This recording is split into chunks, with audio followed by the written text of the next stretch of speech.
Catamarans are big and expensive to store. Trawler yachts are a little bit slower. This could be the solution.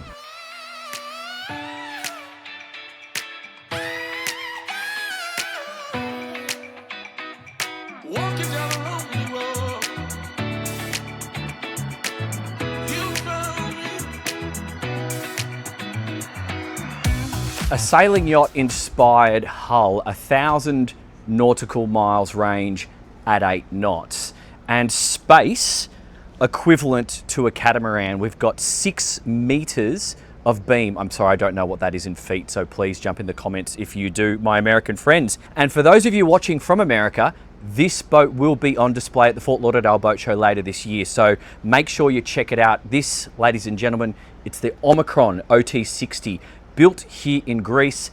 That is the Temple of Poseidon over there in the background. We've just had a wonderful sunrise, and this is going to be the detailed walkthrough. My name's Dan Jones. You're watching Dan's Boat Life, and I'm particularly making this video for those of you who are seriously interested in buying one of these boats. This has already won quite a few global awards, deservedly, and we're going to point to all of those reasons through this video, and it's had millions of views online for a good reason. So for those of you who are coming out of potentially sailing, but also other vessels, and you're looking for something that can do really serious cruising, you might be attracted to this boat. You also, if you are someone looking at potentially a big sailing catamaran or a trawler yacht, something like a Nordhaven, you could also be very interested in this boat because there's a lot of really sensible ideas designed and built by guys who know what they're doing. This team, I've already had a day in the factory and I've been getting to know the whole team here. These guys are boaters, these guys are sailors, and it shows in the design of this Omicron. So I'm just going to start right here because this is hopefully going to be one of the main features of this vessel. It's the 6 meters of beam. Now, I test catamarans. We also have a sailing series on this channel, and this feels like a catamaran. The space that you've got here, we have 2 big tables. They both drop up and down or lower and raise. And as you can see on the port side, it turns into the sun lounge. And then here on the starboard side, we've got it in the table setup. I've got storage under here. I've got storage under both of those just there. This one doesn't have storage because there's a shower down below. Accommodation, you can have a couple of different layouts. So this particular one has got the 3 cabins. We'll get to that later in the video. But as you can see, I'm under a huge amount of shade. We do have roll down sun protection, but you can also do clears depending on what part of the world you're in. And we've got big fold up or big glass windows that go up on very strong gas struts, and the doors, it's a double door so it doesn't get in the way and you just get this amazing flow through. Next thing, the stability on this hull. We're going to have to talk a bit about this hull, and if you are seriously interested in this boat, we're going for a sea trial. That's going to be the next video. We're going to talk about the fuel flow, but I really want to talk about the design as well, because when I say sailing yacht inspired, it's very much looks like a modern sailing yacht hull that you will have seen on my channel or others, but there's a number of differences which make it more powerboat friendly. So it's super efficient through the water, designed to be run by small shaft drive diesel motors from 150 horsepower.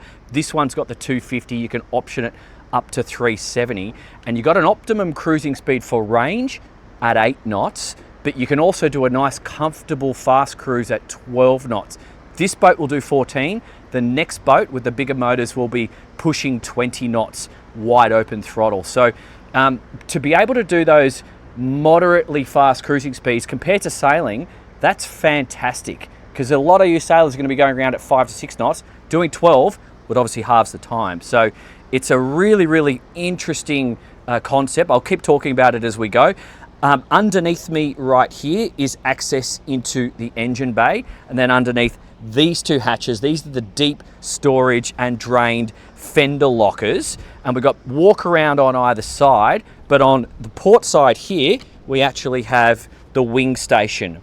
So they're V-drive shaft Yanmars, and you've got engine start stop, and you've got your bow thruster control. You can do a stern thruster on this boat, and then I've got a little Garmin just forward of that, and then it just easily folds out of the way and locks up in place there. But your visibility is great. Your primary helm, we'll get to that in a second.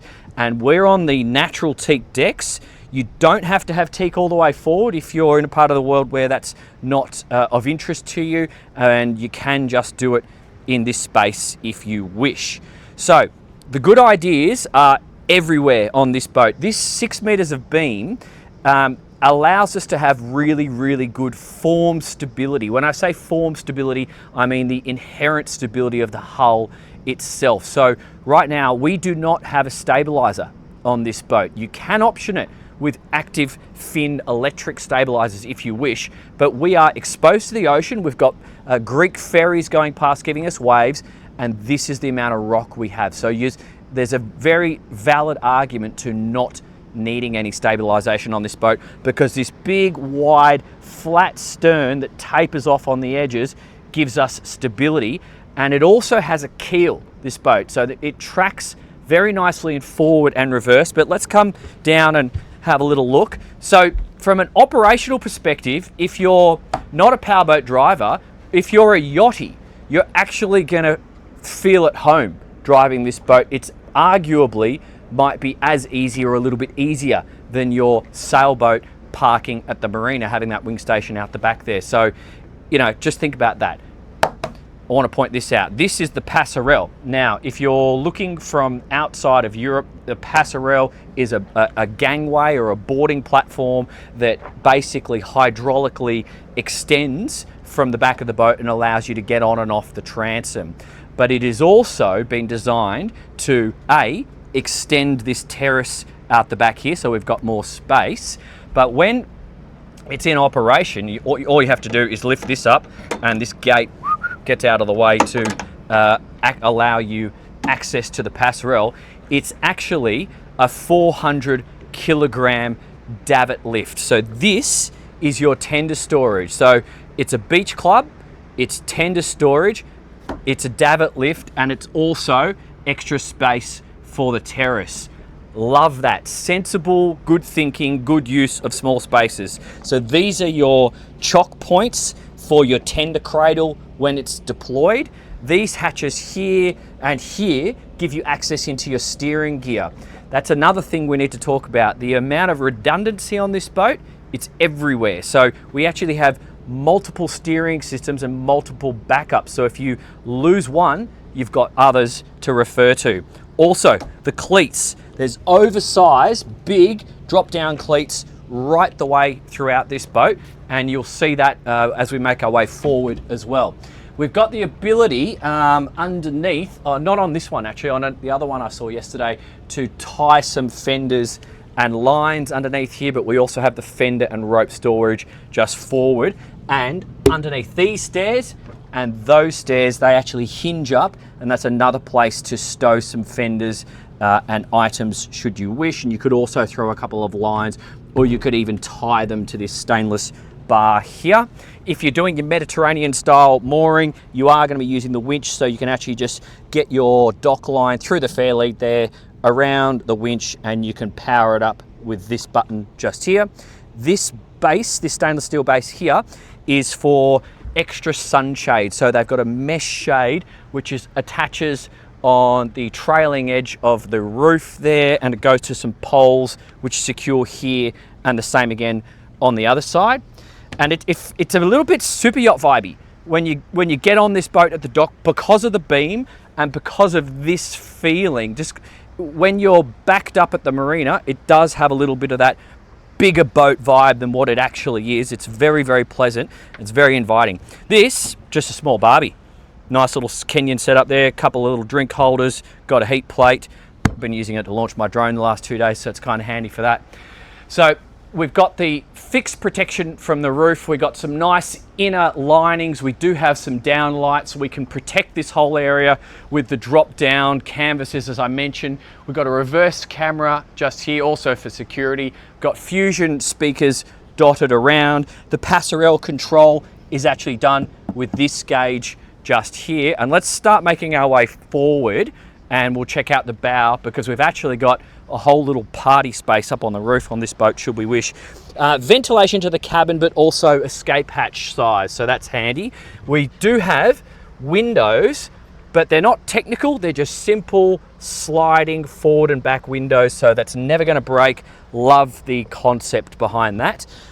Waist out, we actually have a holding tank on every head on this boat, so they all have their own waist out point, and we're doing safety lines with Dyneema, so they do have a tensioning, you can tension them at the end of the run there, but that's nice and simple, nothing's going to rust there. And look at the height of these gunnels, so if you want to be lazy like I do, you could just flick your fenders in, and this height here is actually going to hide your fenders, so the boat's going to look tidy, you're going to look smart, and you don't have to necessarily haul the fenders all the way forward or aft if you don't wish. This looks like a fitting for a boarding ladder. Obviously we've got some boarding gates just here, midships cleat here, opening small ports there and there for ventilation. This is access onto the roof, we'll do that in a second. And just check out the bow, like it does feel like a sailing yacht up here, because we do have a bit of an axe bow. We are going to be cutting through the waves. We want efficiency through the water, and that's the concept behind a hull shape like this. And the other thing is simplicity. Actually, just have a look at it first. You can see the bow roller extends quite a way forward, and it's a no-nonsense bow roller, so we're not doing anything hydraulic here. It's just a regular windlass, and I'll just show you. Boom, boom. Gravity feed, chain locker below us, 2 big cleats, 2 fair leads, nothing designed to or possible to break down when you're out cruising, because this really is a boat that's going to be at home with those of you who wish to spend the entire summer on board. This is the style of boat that would lend itself quite happily towards that sort of cruising. In here is a crew cabin / storage area. So if you went for the 4-cabin version, this could be really, really awesome in charter. I think I can see absolutely opportunities in Asia, America, Australia, and here in Europe for a boat like this in charter, because you just got this immense amount of space. These are some bases for the forward mesh sunshade if you went for that option. Beautiful sun lounge, immense amount of space, really comfortable. That's good. Do we have, okay, so they're fixed like so, so you'll need to bring some cushions if you want. And then we actually have another sun lounge up here on the roof. This roof space is immense. Now, we've got some solar, but we bumped into another Omicron this morning just over at the Temple of Poseidon. It was lovely, and they were enjoying their morning, but they had a much greater degree of solar on that boat. And the boat that's coming to America, this radar mast, it actually folds down, including the VHF aerial. So for those of you thinking great loop, yes, I think this would be an awesome boat for that style of cruising. It makes a lot of sense. And you've got these huge sun lounges just here, which is very Mediterranean, but these grab rails along the side might also lend themselves towards storing surfboards, stand-up paddleboards, that sort of thing, so it makes a lot of sense. We've got 2 opening escape hatches just here, but they're good for ventilation. Another waist out just there. There's the other midship scoop. We also have starboard side midships, boarding gates, water in just there. 1,200 litres of diesel, 600 litres of water, can fit a water maker. I saw that on the options list. And this one is just storage as opposed to the wing station over there on the port side. These gas struts are immensely strong, so just make sure you're holding onto it when you open it up, otherwise it might go a little bit quickly. And now just sort of get a feel for this space, because you're not struggling. We've been filming yesterday and we were out today with like 6-7 guys on board. There's just so much space for everyone to hang out and lounge and do whatever you like, and that we're carrying this lounging vibe into the boat just here. So we've actually got It's in the lounge mode right now, but this central cushion will flip over and turn into a couple of drink holders. And these backrests are actually weighted. So I can slide these backrests forward. I might just do it now so you can see, and allow you to sit up. Boom, boom. Oh. So if you want to sit like this, totally fine, because they're quite a heavy cushion, so you still can make yourself comfortable if you wanted to communicate with the skipper or sit whilst underway. These blinds behind us, or tucked in up here, they're actually all electrically operated, because we've got blinds all the way forward and they're done with an electric remote, so you don't have to go and individually operate each one. But the windows, they're manual and just sliding forward and aft. We've got 240 or 110, depending on what part of the world you're in, power just there. We also have blinds aft. So these ones here are all manual, but it's the side ones that are electric. And then we have this counter space just here where we have a fridge, we've got a sink, we've got some storage, we've got air conditioning vents just here, and we've got a pop-up TV behind it. So that's what's going on in here. And I believe, or they're talking in the factory about options of putting drawer fridges out in the cockpit for those of you who wanted to head in that direction, should you wish. Now, underneath the helm, we've got a couple of drawers for storage, good for safety gear as well. Now, the navigator can sit, you go up one step, and the views from the helm are excellent. You can check that out in the test drive, because this boat, she just pretty much runs level until you get to about 13 knots plus. There's a little bit of bow raise at that speed, but nothing that's going to hinder your visibility. So it's a quiet, it's a smooth, it's a comfortable, it's a safe boat to run. And I think this would be great in the ocean. But the helm station is practical, it's no nonsense. And one of the things I was talking about, redundancy, which is everywhere on this boat, we actually have a backup throttle. So just in here, that's got direct connection to the Yanmars. And so if for some reason I lost these throttles, I can refer to my backup just here and take control. And I also have another redundant steering system in here. So I got full redundant engine controls, throttle controls, and steering, which is fantastic. Just here, starting from right to left, I've got the VHF, I got the window washers and water, bow thruster and windlass power, and then I've got all the bilges. Now we've got 4 watertight bulkheads on this boat. They are all, they've all got bilges in them, and they even have a dry bilge sucker. I don't even know what the technical name is, but you can activate it, and rather than having to go and mop out the bilge, it will suck all of the moisture out of the bilge. So there's no requirement to go down there and mop it if you did happen to get some moisture down there. So we've got 2 flat screen Garmin displays up here. Obviously they're multifunctional, so you do what you like. Got your horn on its own individual button here. We've just got the bow thruster on this boat.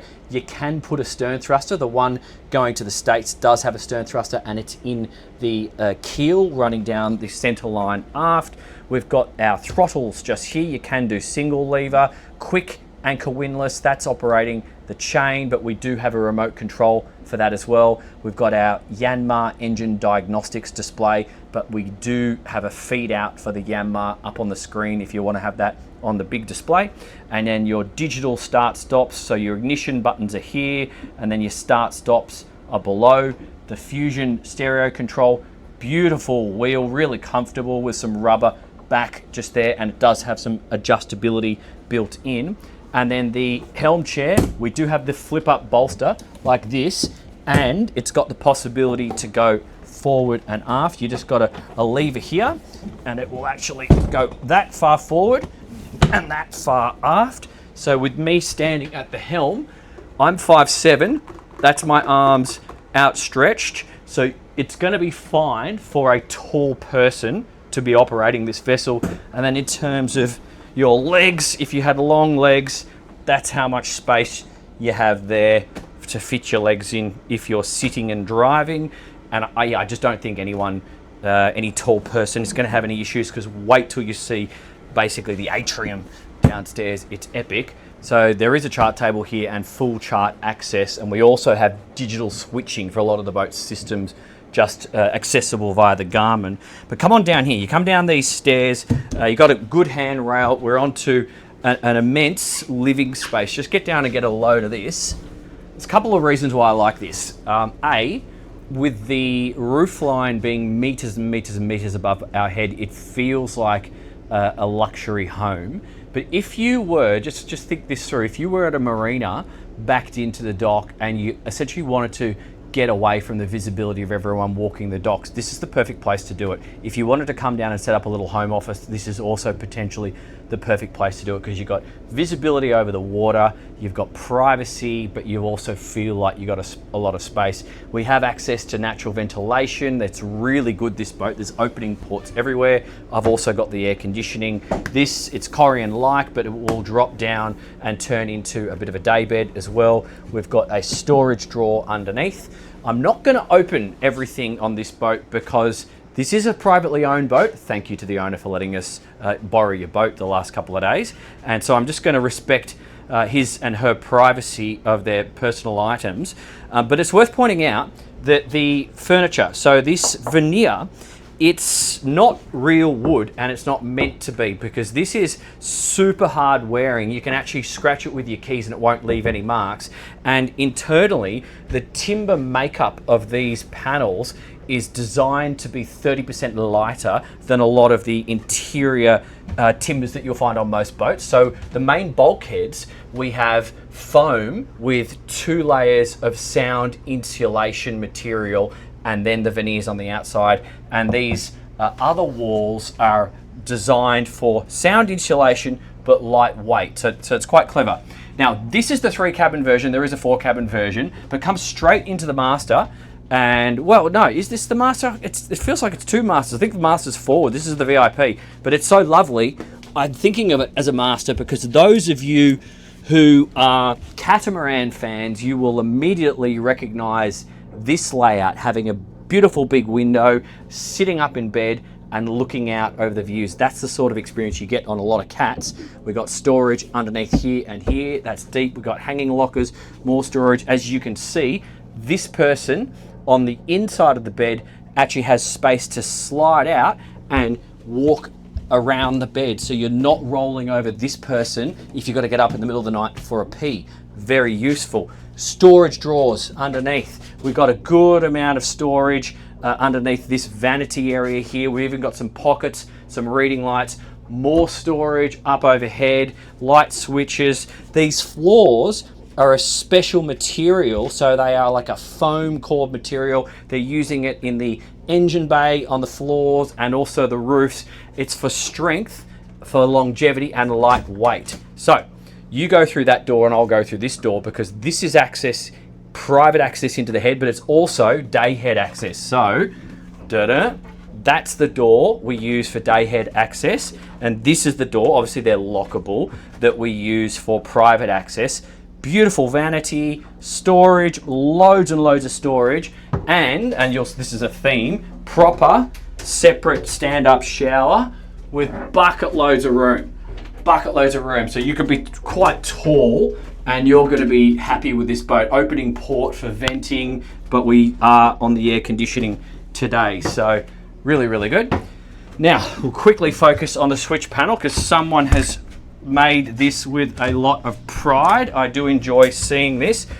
Current versions come out with a digital switching panel just here, but I'll show you this first. This is all your manual switching here. This is all your generator, engine batteries, and your parallels are done from here. 12 volt, 240 or 110, depending on what part of the world you are. A water maker, generator, operation, all your other systems can be down here, and you can see ship to shore. So that's all relatively straightforward, but look behind here. Let me just, it's probably a 2-hand job. Just boom, boom. Look at this. Look how much care and attention to detail has gone into this. Love seeing that. And you've got the ability to, essentially, if the digital switching broke down, you can go back to manual override. So redundancy, it is the theme. on this boat. So we'll move from here, we'll go straight into the galley, and then we'll show you the guest cabin, and then we'll make it to the master. But we've got essentially bucket loads of storage. This is actually an air extractor vent which pops down and out of the way when you're not using it. This is a 4-burner Millet. You got the oven, we got space for your coffee machine just here. We've got another opening port just up above us, just there. This is actually a rubbish bin, so that just lifts up, and that's a deep rubbish bin. Storage, if you optioned it with the dishwasher, that would be in here. More storage, more storage, more storage. It's just loads and loads of storage. We do have more blinds. These ones are manually operated, and as I mentioned before, the ones up above are electrically operated. But your fridge and freezer are in here, boom, boom.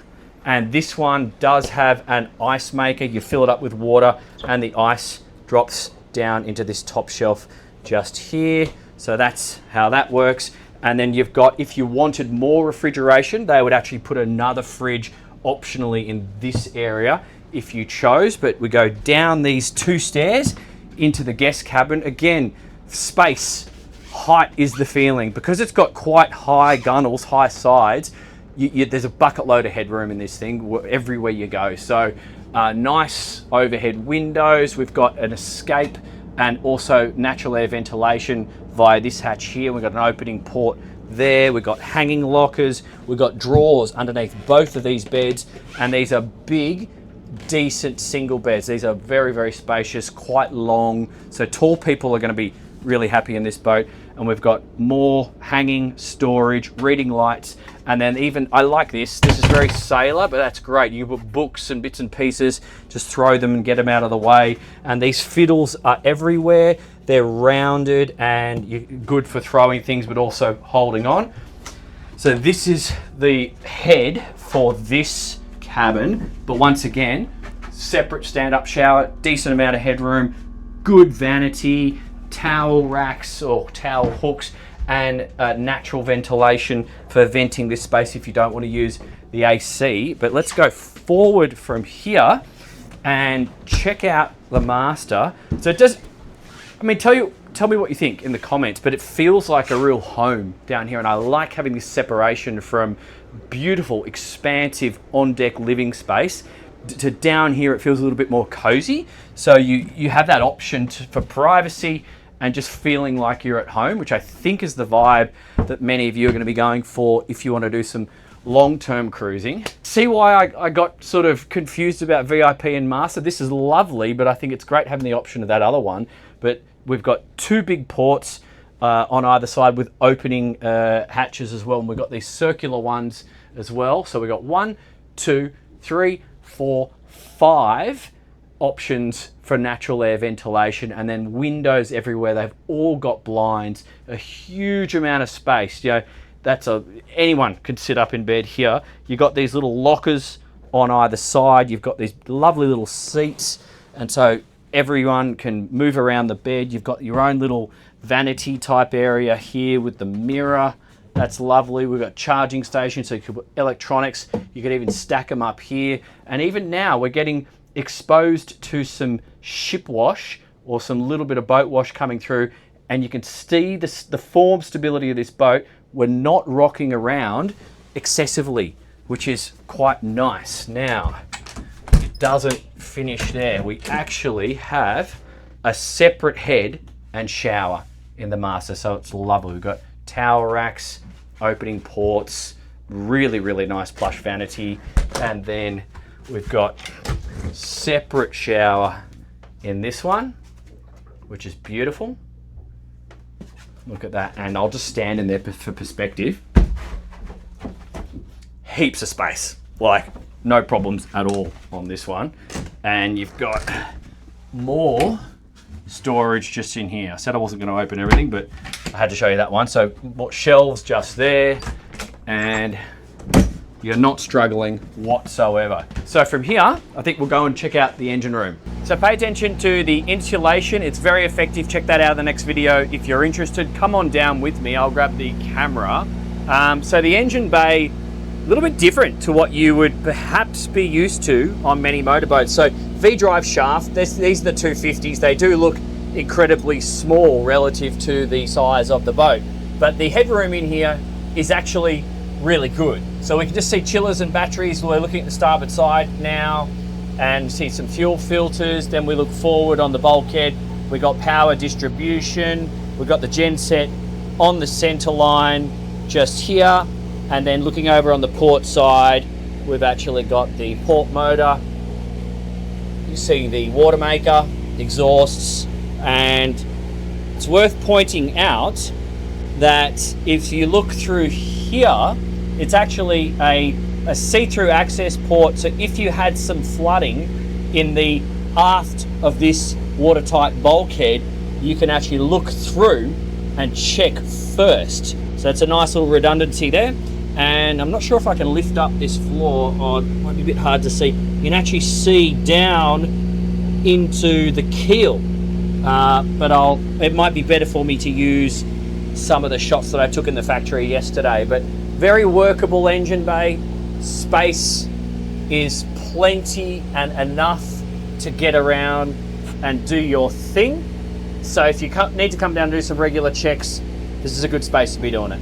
Okay, so don't forget, if you choose the 4-cabin version, instead of having the toilet and shower separate forward in the master, you actually have 2 toilets forward. You go in and there's a door on either side. So 2 private cabins forward, 2 toilets if you go for that version. Obviously that's a little bit more of a charter vibe.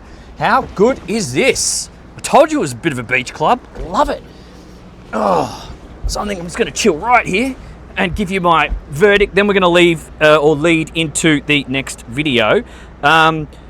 Who, in terms of a demographic, is going to see the most value out of this boat? I personally believe cruiser couples, holiday makers. This thing just screams fun. So if you are looking for a vessel to do some serious holidaying, or if you're looking for a vessel that will stay with you for a long time, this is going to be a really good option. Would I circumnavigate the globe on this? Probably not. If that's your intention, maybe start leaning towards something like a trawler.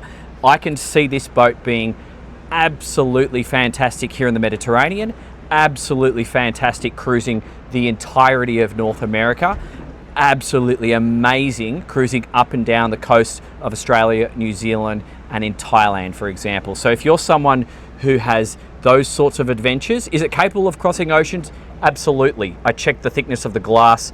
It's very thick. We had a look at that in the factory yesterday. But 1,000 nautical miles at 8 knots is not necessarily the range you need for Atlantic crossings. However, they have more models coming, so stay tuned if that's your vibe. So yeah, I think if it's that style of boating that you're looking to do, you're going to see some great value from this. The fuel efficiency is just on a whole nother level if you're comparing it to an equivalent sized fast planing power boat. It's akin to a sailing boat. I believe it's actually better than a catamaran, because a lot of the cats, a lot of the production catamarans of this length, you're stuck up on a fly bridge. You know, it's summer in Greece. It's kind of hot today. I would prefer to be helming from inside at the comfort of the air conditioning and giving my guests the option to come in or move out with me as they choose. A lot of those cats, if you want to operate the boat, you're stuck up there on a fly bridge.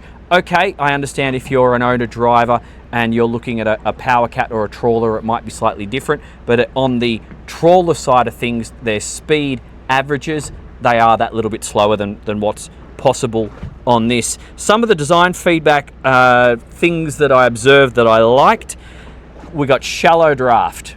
Okay, we got 0.9 centimeters, 2.5 feet worth of draft. We got props, shaft drive props that are protected by a keel. We have a keel. It runs pretty much the full length of the boat. Really, really nice. I like the underwater hydrodynamics of this boat. I like how they're taking the V a fair way forward. So they have achieved a light vessel, or about 19.5 tons light ship, but a comfortable vessel with great form stability. Form stability is the inherent stability of the hull. It doesn't want to rock. So I just think that's all really, really good. The operational ease is another pro for this boat. This really is worthy of the awards she's already gained, and I can see maybe a few more in the future, to be fair, because the operational ease of this vessel lends itself to someone that just wants to do more boating. It's as simple as that. If you want to do more boating, if you want a boat that's going to be ready to boat when you are ready to holiday, you are more likely going to have that experience on this boat than many others, because of the redundancy that I've seen everywhere, the simplicity built into the design, and even on the American version that's coming to Fort Lauderdale, they have built-in rubber fenders down the side, which is great for Florida because you have those vertical poles everywhere. People like to just nudge up against them and do their maneuvering that way. Simple, good thinking. I like to see that. She's CE category A, so that's offshore ocean. Good to see. And the social space. I mean, just having this transom alone being multifunctional, beach club, tender storage, diving platform, tender davit, DJ decks and party scene if you want, and then all of this space here from dining and then transfer it to lounging in the Arvo. And we can extend extra sunshade out back here for the Aussies.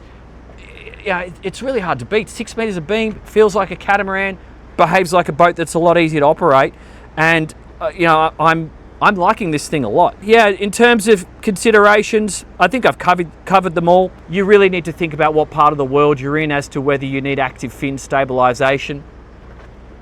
And then other than that, just decide the speeds you want to cruise at and the top speed you want to have available to, which will then lean towards which engine package you choose. But yeah, if I was looking at a catamaran, if I was thinking about a big 60 plus foot monohull sailing yacht, and also if I was considering a trawler, and if I really had dialed in that, you know what, my experience is that Mediterranean, that American, that Australian cruising, I'd be paying some attention to this boat. Go and have a look at it. If you're at Fort Lauderdale, check it out at the show. It's a worthy boat of the awards it has received. See you in the next video. Subscribe to the channel, share this with your mates, and do go ahead and tell me what you think about this boat, how it could be improved if you see any improvements, and what you're comparing it with, because that genuinely helps me decide which videos to film next. Please tell me what you have now, what you're comparing this boat with, and I'll get out there and film it for you. Coming from Greece, love you lots. See you in the next video. Test drive coming up.